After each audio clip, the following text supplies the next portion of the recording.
Halo guys, assalamualaikum warahmatullahi wabarakatuh. Terima kasih udah mampir di video ini ya. Kalau kalian punya cerita horor, langsung aja kirim ke deskripsi atau tulis saja di komentar. Kalau nggak banyak. Yang pertama judulnya Tanah Kuburan.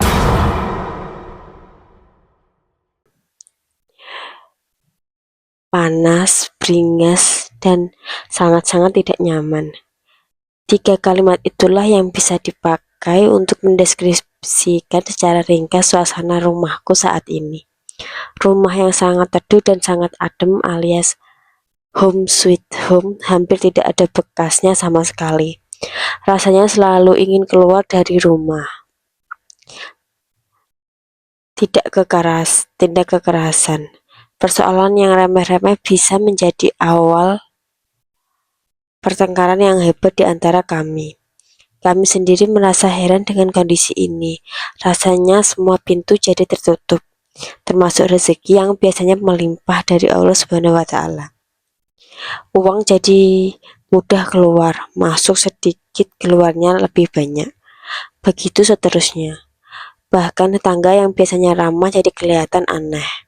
Mereka seperti ketakutan ketika melintas di depan rumah kami. Ketika rapat warga beberapa hari yang lalu, masuk informasi yang bikin tambah buyang.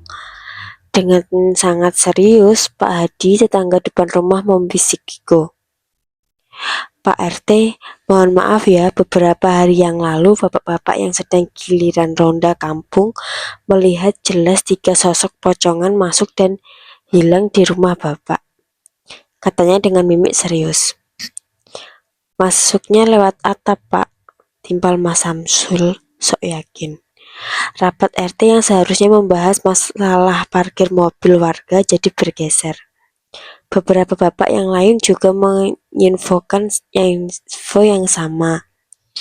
Malah Pak Gatot yang rumahnya mepet denganku dengan terbata-bata memberiku info tambahan. Pocongan itu muncul dari arah gerbang besar dan terbang masuk ke rumah Pak RT kira-kira pukul 11 malam. Belum terlalu malam loh Pak, katanya dengan bergidik sambil tangannya meraih potongan pisang goreng. Aku cuma bisa diam. Kepalaku mendadak pusing.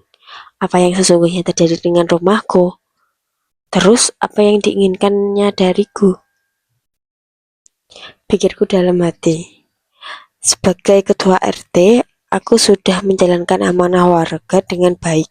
Anak dan istriku termasuk cekatan dan sangat familiar dengan seluruh tetangga. Jadi menurutku semua fine-fine aja. Tapi kok jadi gini? Sebelum sempat aku menemukan jawabannya, Pak Hasan, koordinator ketentraman lingkungan, sudah memberikan pernyataan yang membuat pertemuan jadi heboh.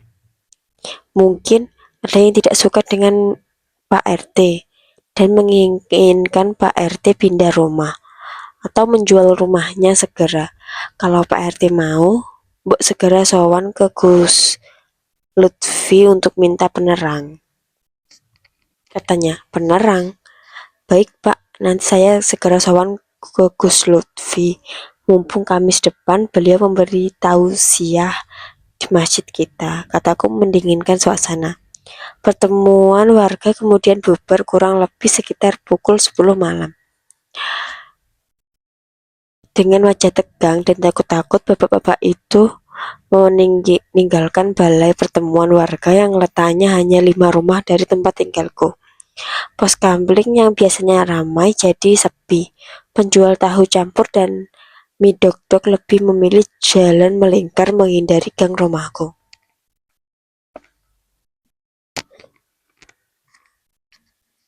Aku sendiri kemudian memilih cangkruan di depan rumah ditemani Pak Gatot yang pensiunan marinir dan Pak Hadi. Biar saya dan Pak Hadi melekan di sini Pak RT, katanya ramah. Kami bertiga lalu mengobrol ngalor ngidul dan menghindari pembicaraan yang menjurus ke arah munculnya pocongan itu. Hawa dingin di akhir bulan Desember membuat suasana malam itu agak lain. Angin yang bertiup agak kencang menerobos daun-daun yang cukup rindang di kompleks perumahan kami itu, menjatuhkan daun-daun yang sudah tua. Pelan tapi pasti angin kemudian bertiup makin kencang. Suaranya cukup gaduh. Kami bertiga terdiam. Hanya Pak Gatot yang terdengar berzikir sambil memutar-mutar kan isi tasbihnya. Sementara aku dan Pak Hadi siaga menyikapi gejala alam yang lain dari biasanya itu. Hati-hati Pak RT, bisik Pak Hadi sambil tangannya meraih tasbih yang ada di saku bajunya. Aku pun mulai membaca zikir dalam hati. Dibarengi dengan tiupan angin yang luar biasa kencang, tiba-tiba terdengar bunyi ledakan yang cukup keras dari pohon serut pojok rumah. Disusul munculnya asap yang cukup tebal turun dari atas pohon itu. Meskipun kami sudah sama-sama menduga, namun tak urung kaget juga dengan beringsut kami bertiga agak bergeser ke rumah.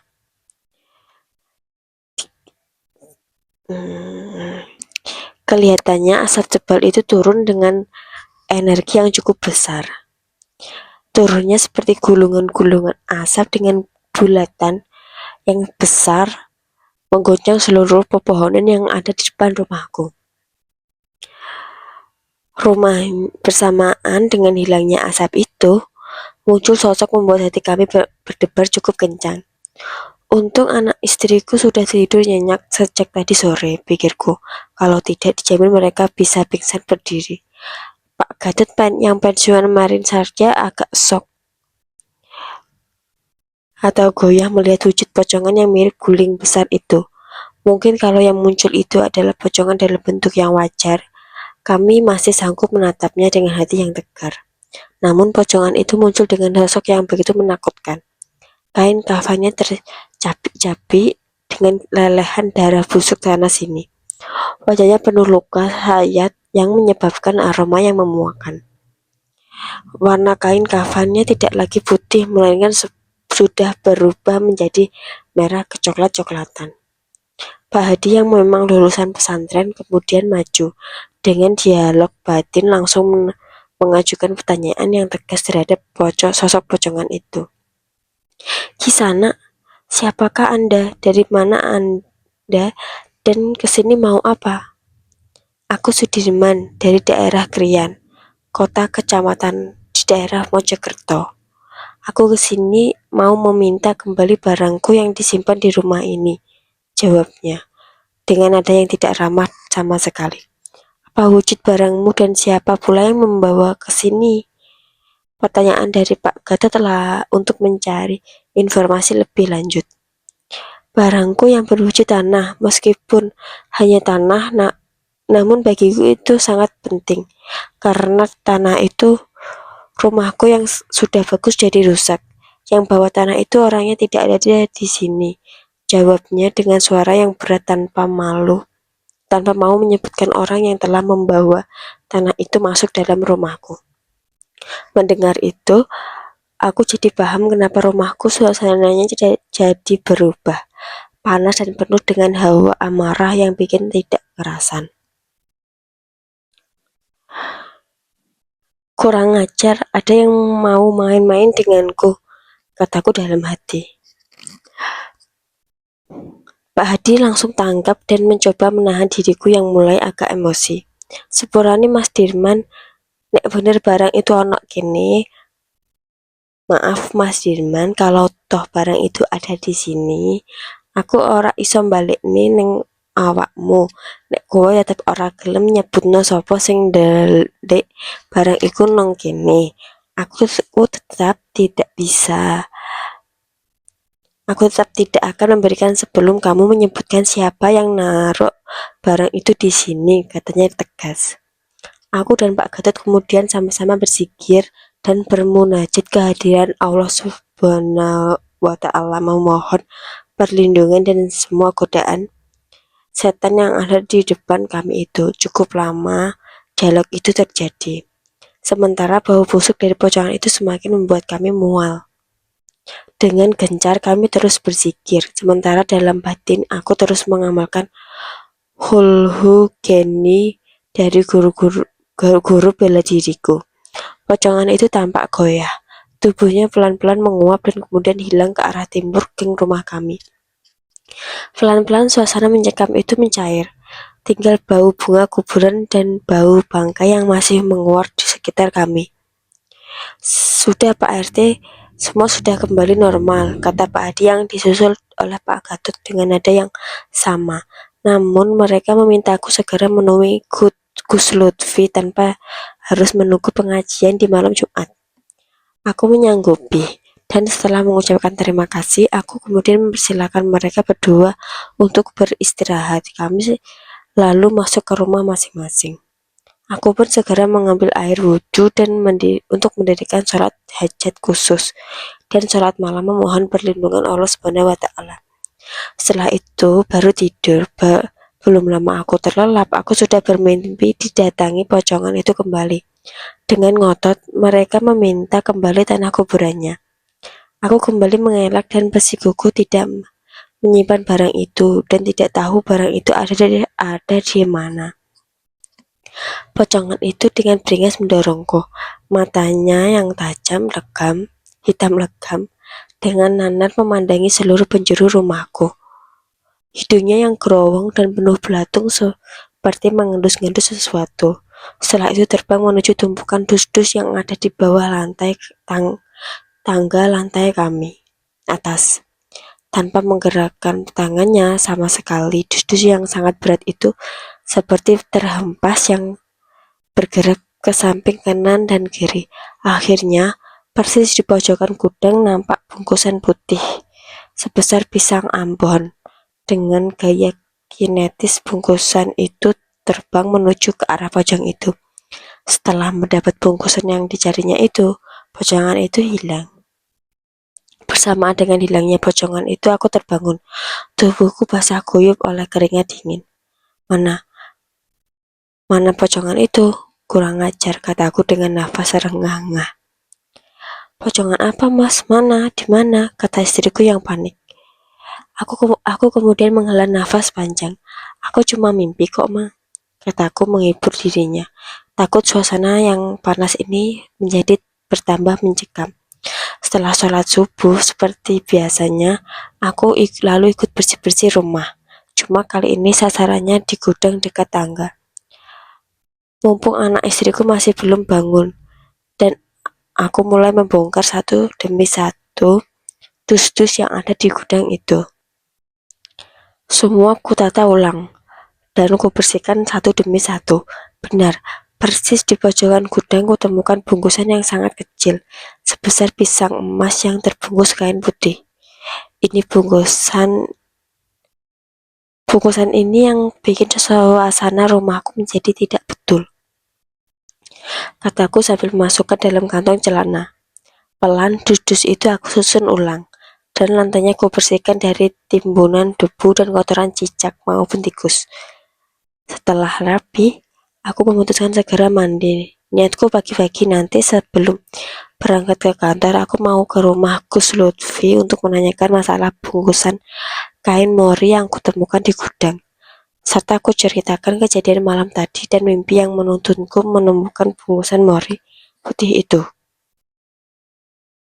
Tepat pukul 8, aku sudah berada di rumah Gus Lutfi. Nampaknya kiai karismatik bekas anggota DPRD 2 periode itu baru selesai sholat duha. Wajahnya yang teduh dengan senyuman yang khas langsung menyapaku. Ada apa, Mas Kaji? Maktab, katanya bercanda. Memang Gus Lutfi selalu menjulukiku Kaji Maktab. Karena waktu musim haji 5 tahun yang lalu, aku termasuk salah satu jemaahnya yang paling malas berkunjung ke Masjidil Haram dan lebih suka sholat 5 waktu di maktab. Setelah berbasa-basi sebentar, aku kemudian menerangkan maksud dan tujuanku menemui beliau. Mendengar ceritaku, Gus Lutfi cukup lama termenung, matanya dengan seksama melihat bungkusan mori putih itu. Setelah menghela nafas panjang, Gus Lutfi langsung masuk ke rumah ibadahnya. Setelah keluar, beliau membawa botol isi minyak wisik. Begini Mas Kaji, ini cuma sarana saja. Yang penting mulai nanti malam, Mas Kaji harus mendirikan sholat hajat khusus 4 rakaat, 2 rakaat salam, masing-masing setelah Fatihah baca surat Ikhlas 7 kali. Semua dijalani selama 7 hari, jangan sampai bolong. Dan ini setiap ba'da maghrib dipercikan di tiap-tiap pojokan rumah, katanya sambil menyerahkan botol itu dan mengembalikan bungkusan mori putih itu kepadaku. Maaf Gus Lutfi, sebelumnya ada kejadian apa toh dengan rumah saya? Tanyaku ingin tahu. Gus Lutfi menghela nafas panjang lagi. Dengan nada dalam beliau berkata, rumah pasien sampean itu dipasangi tanah kuburan yang terbungkus mori putih itu. Kuburannya orang yang meninggal di hari Selasa, Kliwon atau Jumat Wage yang kebetulan meninggalnya karena dibunuh orang. Jadi bersamaan dengan khodamnya yang ingin membalas dendam. Jadi siapa sih yang tidak jengkel bila rumahnya dirusak, dibobos untuk diambil tanahnya? Khodam jenazah itu juga punya rasa jengkel dan sakit hati. Jadi tidak aneh bila suasana rumah Mas Kaji ini jadi gerah, penuh rasa tidak nyaman. Nggih napa nggih? Katanya melucu. Lah terus tujuannya apa Gus? Tanyaku lagi. Ya jelas toh Mas Kaji, nak sampean tidak kerasan, tentu sampean segera pengen pindah rumah. Syukur-syukur rumah sampean nanti dijual dengan harga yang murah, katanya dengan nada arif. Aku jadi maklum. Setelah diwejangi banyak-banyak, aku kemudian pamit. Gus Lutfi mengantarkanku sampai ke depan rumah.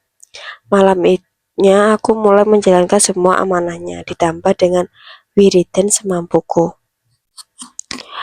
Pelan tapi pasti kondisi rumahku mulai membaik. Suasana panas berangsur dingin. Penampakan pocong yang tiap hari muncul sudah tidak terdengar lagi gosipnya. Genap 5 hari aku menjalani sholat malam seperti yang diwejangkan oleh Gus Lutfi. Kejadian persis tempo hari terulang lagi. Cuma kali ini pocong tersebut hanya bisa berada di luar pagar halaman. Sepertinya setiap mau masuk dia terpental jauh. Dan pada hari ketujuh terdengar ledakan yang cukup keras. Dan pocongan tersebut seperti terbakar habis. Paginya aku mendengar kabar bahwa Bu Puji, tetangga jauh yang tinggal di gang sebelah, masuk rumah sakit karena tiba-tiba sakit keras. Kata keluarga besarnya, Bu Puji sakit mendadak persis ketika terjadi ledakan dan pocongan itu terbakar hebat. Informasi dari istri yang membesuknya bersama ibu-ibu PKK, penyakit Bu Puji belum bisa didiagnosis dokter. Belum sempat Bu Puji diobati dengan baik, menyusul berita lain bahwa Pak Puji makelar tanah dan rumah yang kekayaannya luar biasa di kompleks rumahku menyusul masuk rumah sakit. Kali ini menurut dokter karena serangan jantung. Keluarga Pak Puji memang terkenal kayanya, bahkan rumahnya hampir merata di setiap gang. Di gangku saja ada 3 rumah yang statusnya menjadi hak milik putra-putrinya. Tepat pukul 15.30 ba'da salat asar, Pak Ahmadi, saksi sosial, mengetuk pagar rumahku. Innalillahi wa inna ilaihi rajiun. Siapa yang meninggal, Pak? Suruhku sambil memintanya masuk. Mas Jamroji, putranya Pak Puji yang kuliah di Jogja, katanya. Jenazahnya akan tiba di kampung ini pukul 1 malam, Pak RT. Sambil menyodorkan belangko untuk mengurus surat kematian di kelurahan. Malam itu kampungku jadi heboh. Aku selaku ketua RT mewakili Pak Puji untuk menerima tamu dan mengurusi semuanya. Maklum Pak Puji dan Bu Puji masih dirawat di rumah sakit, sementara Mbak Lia dan Dik Retno, putrinya, masih menunggu penerbangan terakhir menuju Surabaya. Dari informasi yang diperoleh, kematian Mas Jamroji cukup mendadak. Sore itu mereka masih guyonan dengan teman-temannya. Malamnya, Tiba-tiba dari kamarnya terdengar jeritan kesakitan yang luar biasa. Teman-temannya masih mengira Mas Jamroji guyonan dan menggoda teman-temannya, jadi dibiarkan saja. Baru setelah habis zuhur, kamar Mas Jamroji tetap tertutup rapat. Teman-temannya mulai merasakan ada hal yang tidak beres. Benar saja, ketika pintu didobrak ramai-ramai, mereka semua terkejut dan menjerit setelah melihat Mas Jamroji sudah menjadi mayat dengan kondisi yang mengerikan. Matanya melotot, lidahnya terjulur, sementara tubuhnya penuh dengan bekas cakaran. Siangnya jenazah dikuburkan. Aku dihampiri Gus Lutfi dengan berbisik. Beliau berkata, "Gimana Mas Kaji? Buntelan morinya mau diapakan?" "Terserah Gus Lutfi saja," jawabku takzim. Gus Lutfi lalu memintaku datang ke masjid sehabis sholat Isya dan meminta buntelan itu untuk dijaga dengan baik. Sehabis sholat Isya, Gus Lutfi mengumpulkan beberapa bapak-bapak yang merupakan jemaah tetap masjid di lingkungan itu. Dengan mengucap bismillah, Gus Lutfi lalu membuka bungkusan mori itu. Ternyata isinya memang tanah. Lalu Gus Lutfi membawanya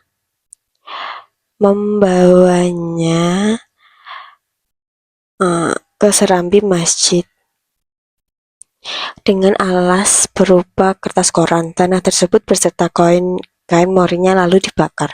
Pelan tapi pasti, api itu mulai membakar kertas koran tersebut. Selanjutnya, morinya ikut terbakar dan akhirnya tanah kuburan itu pun tidak luput dari jamahan api. Kami semua kaget. Karena ketika api itu menyentuh tanah kuburan itu, terdengar suara berdesis persis bubuk mercon yang terbakar. Ngobros seperti bubuk mesio. Makin lama makin besar apinya.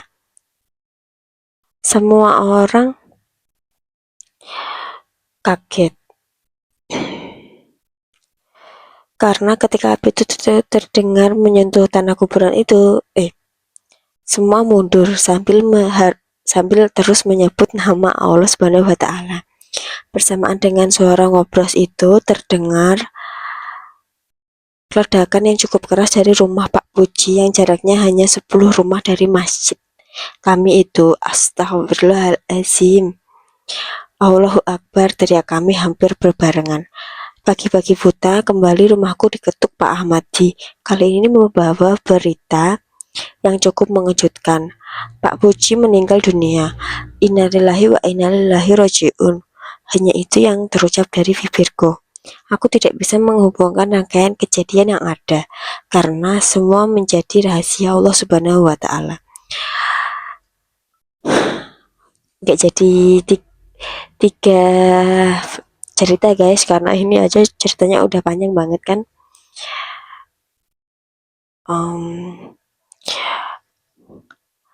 Sampai sini dulu ya. Oh ya, kalau kalian punya cerita menarik langsung aja kirim ke email atau tulis di kolom komentar ya. Terima kasih sudah mampir di cerita ini guys. Wassalamualaikum warahmatullahi wabarakatuh. Bye bye.